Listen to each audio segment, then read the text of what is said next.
नमस्कार दोस्तों। चीन और रूस मिलकर अमेरिकी डॉलर को रिप्लेस करने के लिए स्ट्रेटजी बना रहे हैं। क्या चाइना और रशिया की स्ट्रेटजी काम आएगी? भारत का इसमें कितना रोल होगा? अगर डी डॉलराइजेशन होता है, डॉलर का रिप्लेसमेंट होता है या उसकी वैल्यू को डिक्लाइन किया जाता है, तो इसमें भारत को कितना फायदा और कितना नुकसान होगा? इसी के साथ इस वीडियो में समझेंगे कि जो अमेरिकी डॉलर है, ये दुनिया की सबसे पावरफुल करेंसी किस प्रकार से बन गई। तो बने रहिए वीडियो के लास्ट तक। अगर वीडियो का कोई भी हिस्सा आपको पसंद आता है तो चैनल को लाइक, शेयर और सब्सक्राइब जरूर कीजिएगा। तो आइए समझते हैं कि कैसे दुनिया का सबसे पावरफुल करेंसी बनी डॉलर्स। दूसरे विश्व युद्ध तक ज्यादातर देशों के पास जितना ज्यादा सोने का भंडार होता था, वह उतनी ही वैल्यू की करेंसी जारी करते थे।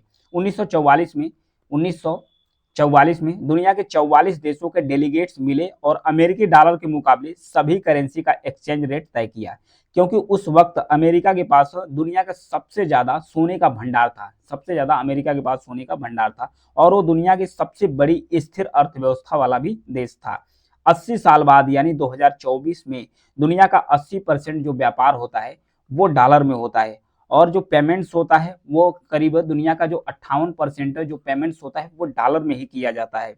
साथ ही दुनिया की 64% लोन और 59% फॉरेन एक्सचेंज जो रिजर्व है वो भी डॉलर में रखा गया है। 64% का जो लोन है दुनिया का और फिर 59% जो फॉरेन एक्सचेंज रिजर्व है वो भी डॉलर में रखा गया है। अमेरिकी डॉलर के इसी दबदबे को कम करने की कोशिश लगातार हो रही है।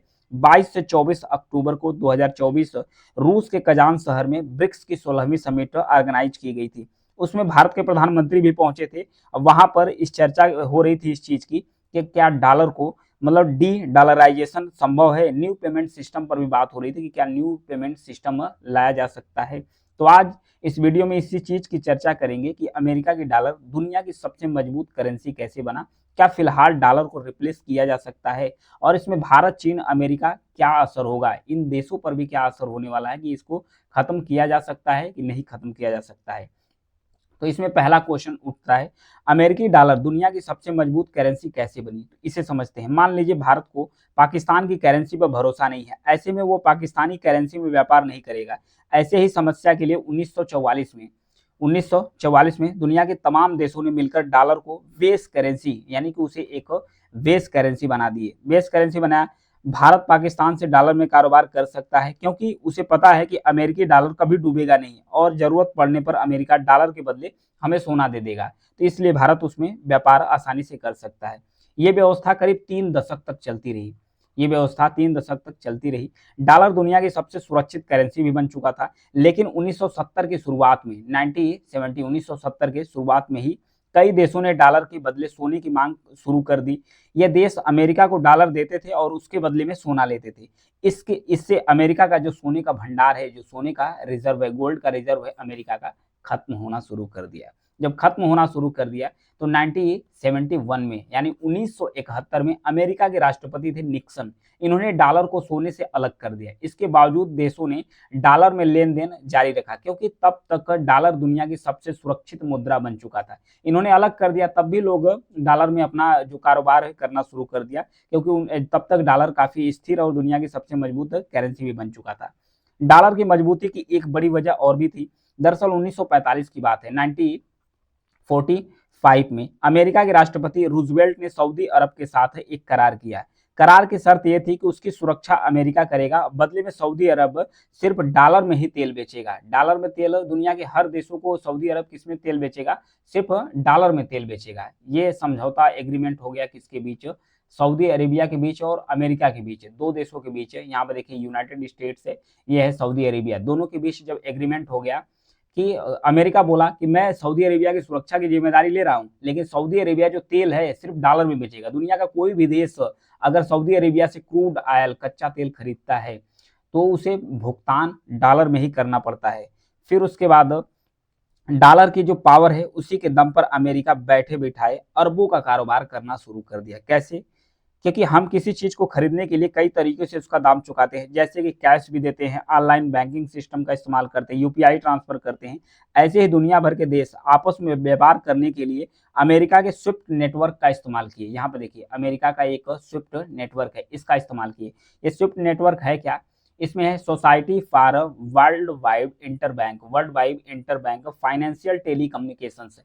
यह एक नेटवर्क सिस्टम है जो लोगों का आदान प्रदान, बैंक के तहत जो लोगों का पैसे का आदान प्रदान होता है तो उसकी जो जानकारी है वो शेयर इस नेटवर्क के माध्यम से किया जाता था। तो ये किस तरीके से स्विफ्ट काम करता है, इसको देखते हैं कि स्विफ्ट किस हिसाब से काम करना शुरू किया था। यहाँ पे देखिए, जैसे हम मान लेते हैं कि स्विफ्ट किस प्रकार से नेटवर्क काम करता है।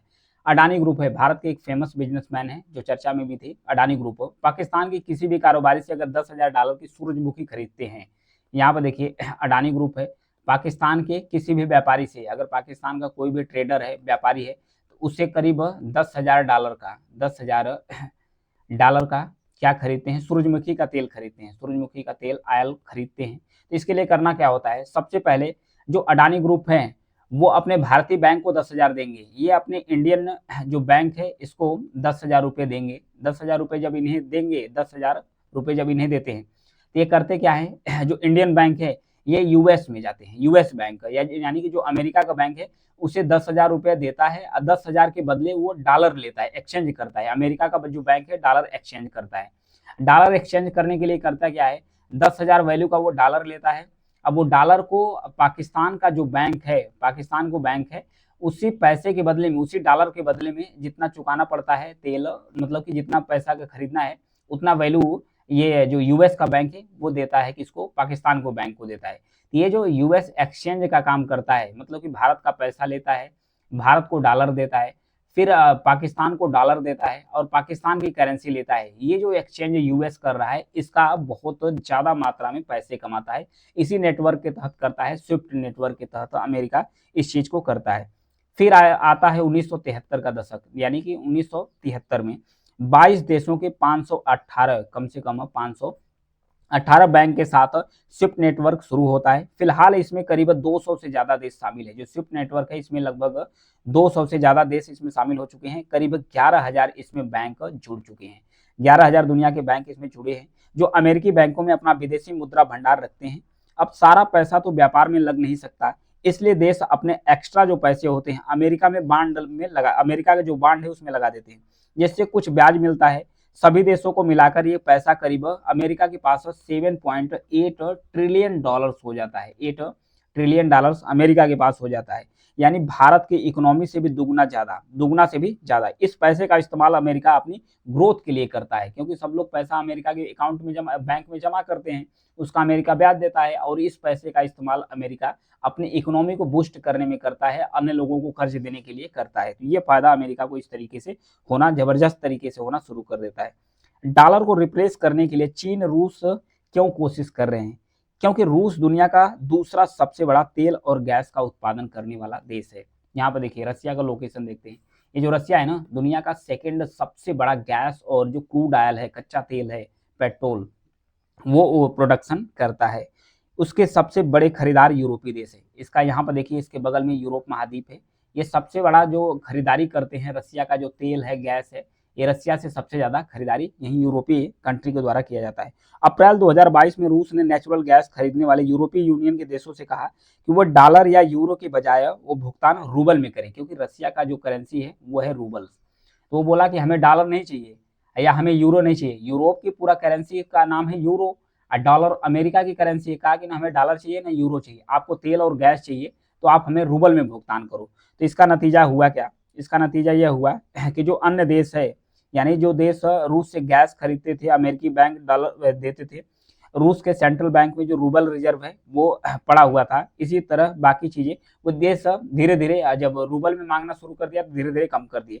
इसी की वजह से रूस गैस, जो रसिया है उसका जो गैस एक्सपोर्ट है, यानी गैस जो बेचता था रसिया, इसमें गिरावट आना शुरू कर दिया। यूरोपियन यूनियन के द्वारा 2021 तक करीब 40% तक गैस रूस से इंपोर्ट करता था, जो 2023 आते 2023 यानी कि 2021 में गैस कितना खरीदता था, 40% तक गैस इंपोर्ट करता था जो यूरोपीय यूनियन है। ये 2023 आते आते मात्र 8% पर रुक गया है, यानी इतना ज़्यादा गिरावट आया।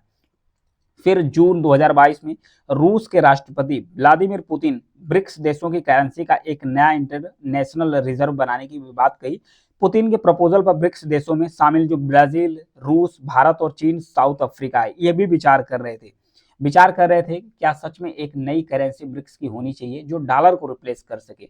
डॉलर को युआन से रिप्लेस करने के लिए चीन लगातार कोशिश कर रहा है। चीन भी, अच्छा, चाइना भी कोशिश कर रहा है कि डॉलर रिप्लेस हो, उसके बदले चाइना की एक करेंसी है जिसका नाम है युआन, जिसे रैनमिनबी भी कहा जाता है, चाइना की वो करेंसी है। तो स्विफ्ट की तरह चीन के भी एक central people's bank of China है जिसको चाइना सिप नाम से जानता है। चाइना सिप नाम से central bank people's bank of China है, यहाँ पर सिप, जो स्विफ्ट की तरह काम करता है। जिस तरीके से अमेरिका का स्विफ्ट नेटवर्क काम करता है वैसे चाइना का ये जो सिप्स है ये काम करता है। इसमें करीब, इस पेमेंट सिस्टम में करीब 117 देशों के 1551 बैंक जुड़े हुए। चाइना का जो भी स्विफ्ट बैंक नेटवर्क सिस्टम है इसमें भी 1551 बैंक जुड़ चुके हैं। पिछले साल इस सिस्टम के जरिए करीब 123.606 ट्रिलियन युवान तक का जो ट्रांजेक्शन है वो हुआ था। युवान रिजर्व को बढ़ावा देने के लिए चीन ने 40 से ज्यादा देशों के साथ करेंसी स्वैप एग्रीमेंट भी किया है। इस एग्रीमेंट के तहत दो देशों को व्यापार करने के लिए हर बार स्विफ्ट सिस्टम की जरूरत नहीं पड़ती है। एक फिक्स अमाउंट का ट्रेड वो देश अपनी करेंसी में ही कर सकते हैं। नवंबर 2023 में चीन ने सऊदी अरब के साथ एक एग्रीमेंट कर लिया।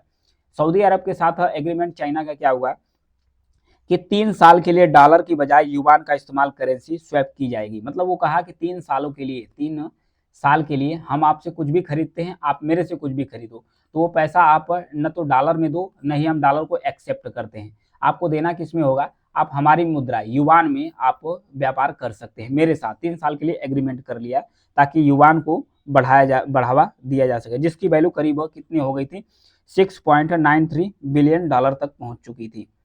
फिर ये हुआ, इसमें डॉलर का जो दबदबा है धीरे धीरे कम भी हुआ। फिर सवाल यह भी उठता है कि 2024 की ब्रिक्स समिट में इसे लेकर क्या हो रहा है, इसमें भारत का कितना रोल रहेगा इसे खत्म करने के लिए। 22 से 24 अक्टूबर तक रूस का जो कजान शहर है उसमें ब्रिक्स की जो 16वां समिट हुआ था, ब्रिक्स का 16वां समिट हुआ था, तो में भारत और चाइना के जो प्रमुख है वो भी पहुंचे थे वहां पर। 19 अक्टूबर 2024 को पुतिन ने कहा कि ब्रिक्स करेंसी में अभी समय लग सकता है। ब्रिक्स की बात चल रही थी कि जो ब्रिक्स कंट्री है इसकी खुद की एक करेंसी हो, उसकी खुद की एक करेंसी हो, तो इसको कई देश हिचकिचा रहे थे। तो रशिया के जो राष्ट्रपति हैं व्लादिमीर पुतिन, इनके द्वारा कहा गया कि जो ब्रिक्स की करेंसी है अभी इसमें समय लग सकता है, इसके पहले सब लोग अपने नेशनल करेंसी में का ही इस्तेमाल करेंगे, डॉलर के बदले अपनी अपनी नेशनल करेंसी का इस्तेमाल करेंगे, तो इससे कुछ फायदा होगी। इस समिट में ब्रिक्स करेंसी की बात तो नहीं हो रही थी, बल्कि एक प्रोफेसर हैं जेएनयू की जिनका नाम है राजन कुमार, उनके द्वारा, ये विदेश मामले के जानकार हैं, इनके द्वारा कहा कि इस समिट में ब्रिक्स करेंसी की बात तो नहीं हो रही थी, बल्कि उसकी जगह डॉलर के महत्व को धीरे धीरे कम करने की बात की जा रही थी। पुतिन ने भी यह कहा कि ब्रिक्स एक सिस्टम की बात कर रहा है जो ब्रिक्स देशों के बीच होने वाले ट्रेड्स में इस्तेमाल किया जा सकेगा। साथ ही इंटरनेशनल ट्रेडर्स में डॉलर, यूरो जैसी जो वेस्टर्न करेंसी है इसका इस्तेमाल नहीं किया जा सकता है, ये कहा गया था। 1 अक्टूबर 2024 को एक थिंक टैंक प्रोग्राम में विदेश मंत्री एस जयशंकर ने कहा कि भारत ने कभी डॉलर को निशाना नहीं बनाया, क्योंकि यह देश आर्थिक, राजनीति या रणनीतिक नीति का हिस्सा भी नहीं है। भारत की ऐसी कभी कोई नीयत नहीं रही है।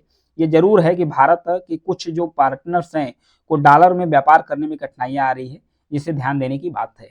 फिर उसके बाद प्रोफेसर साहब कहते हैं भारत चाहता है कि डॉलर में होने वाला जो ट्रेड पेमेंट है उसको कम किया जा सकता है। इससे भारत के जो फॉरेन रिजर्व है इसमें डॉलर कम होगा और जो डॉलर रिजर्व रहेगा उसका इस्तेमाल दूसरे कामों में किया जा सकता है। ये भारत ऐसा सोच रहा है।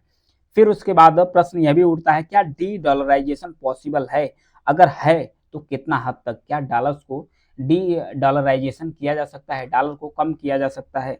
तो अमेरिकी एक अर्थशास्त्री हैं जिनका नाम है साइमन हंट मानती, इन्होंने कहा कि अगले आने वाले 2 सालों में जो ब्रिक्स है, ब्रिक्स की करेंसी या सिस्टम अमेरिकी डॉलर को टक्कर दे सकता है। जानकार यह भी मानते हैं ब्रिक्स देश किसी एक करेंसी को लेकर सहमत भी नहीं होंगे। हालांकि वो एक पेमेंट सिस्टम बना सकते हैं, अपनी अपनी करेंसी में ट्रेड करने के लिए तैयार हो सकता है, लेकिन एक यूनिक करेंसी नहीं बना सकते। फिलहाल पूरी तरीके से डी डॉलराइजेशन करना संभव नहीं है, यानी डॉलर को रिप्लेस नहीं किया जा सकता है अभी। अगर ब्रिक्स देशों में नेशनल करेंसी में ट्रेड भी होता है तो उसकी वैल्यू का आधार डॉलर को ही बनाया जाएगा। यानी रूस और चीन के बीच ट्रेड होता है तो रूबल और युवान की जो वैल्यू है वो डॉलर के आधार पर ही तय की जाएगी। अगर ब्रिक्स देश पेमेंट का कोई सिस्टम बना भी लेते हैं तो उसे डॉलर के इस्तेमाल में कमी आएगी, न कि पूरी तरीके से डी डॉलराइजेशन, यानी डॉलर को पूरी तरीके से खत्म तो नहीं किया जा सकता। क्या डी डॉलराइजेशन से अमेरिका तबाह हो जाएगा? तो बात चलती है मजबूत डॉलर और इकोनॉमिक के दम पर अमेरिका दुनिया में अपना दबदबा कायम करता है। जब भी कोई देश उसे किसी भी तरह की चुनौती देता है तो अमेरिका उस देश पर प्रतिबंध लगा देता है। ऐसा कर अमेरिकी देशों के जो व्यापार है इससे लेकर उसकी जो विदेश नीति है तक प्रभावित करता है। अमेरिका इस तरीके से हर तरीके से इसका इस्तेमाल करता है, विदेश नीति तक भी प्रभावित करता है अन्य देशों का। फिर उसके बाद आता है कि अमेरिका राष्ट्रपति पद के एक रिपब्लिकन उम्मीदवार हैं जिनका नाम है डोनाल्ड ट्रंप। इन्होंने डी डॉलराइजेशन को अमेरिका के लिए एक बड़ा खतरा बताया कि अगर डॉलर को खत्म किया जाता है तो अमेरिका के लिए एक बहुत बड़ा संकट होगा। उन्होंने हाल ही में एक चुनावी रैली में कहा था कि जो देश डॉलर के साथ छोड़ेंगे उस पर हम 100%, यानी अमेरिका के डोनाल्ड ट्रंप ने कहा कि हमारी सरकार आती है तो 100% उस पर टैक्स लगा देंगे जो देश डॉलर को धीरे धीरे कम करेगा। दुनिया भर में डॉलर में होने वाला जो ट्रेड है ब्रिक्स देशों के ट्रेड से कई गुना ज्यादा है। ऐसे में अगर ब्रिक्स कोई करेंसी या सिस्टम भी लाता है तो उसके कारण डॉलर की जो वैल्यू है इस पर बहुत ज्यादा असर नहीं पड़ने वाला है। एक JP Morgan strategic researcher Alexander vice हैं जिनका कहना है कि डी डॉलराइजेशन से अमेरिकी बाजारों में जो डिस इन्वेस्टमेंट है, यानी जो इन्वेस्टमेंट है वो कम होगा और भरोसे में गिरावट हो सकती है, जिसका मुनाफा है अमेरिका को वो भी घटेगा। साथ ही इंटरनेशनल रिजर्व में डॉलर में कमी आएगी या दूसरे करेंसी में ज्यादा रिजर्व रखा जाएगा।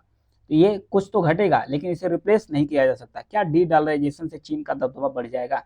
तो इसमें प्रोफेसर साहब कहते हैं कि केवल डी डॉलराइजेशन होने से चीन का दबदबा नहीं बढ़ेगा। दरअसल ब्रिक्स देश ये चाहते हैं कि उनका जो इन्वेस्टमेंट है वो फॉरेन रिजर्व डॉलर के अलावा दूसरी करेंसी में भी हो, जिससे अमेरिका डॉलर का इस्तेमाल किसी इंस्ट्रूमेंट की तरह न कर सके, क्योंकि अभी भी इन देशों का ज्यादातर फॉरेन रिजर्व डॉलर में ही है। कोई भी देश ये नहीं चाहता कि अमेरिका उनका रिजर्व फ्रीज कर दे, क्योंकि रसिया यूक्रेन के बीच में जब वार चल रहा था तो रसिया का जो डॉलर है, जब डॉलर था तो डॉलर को अमेरिका के द्वारा फ्रीज कर दिया गया था, कई सारे प्रतिबंध भी लगा दिए गए थे।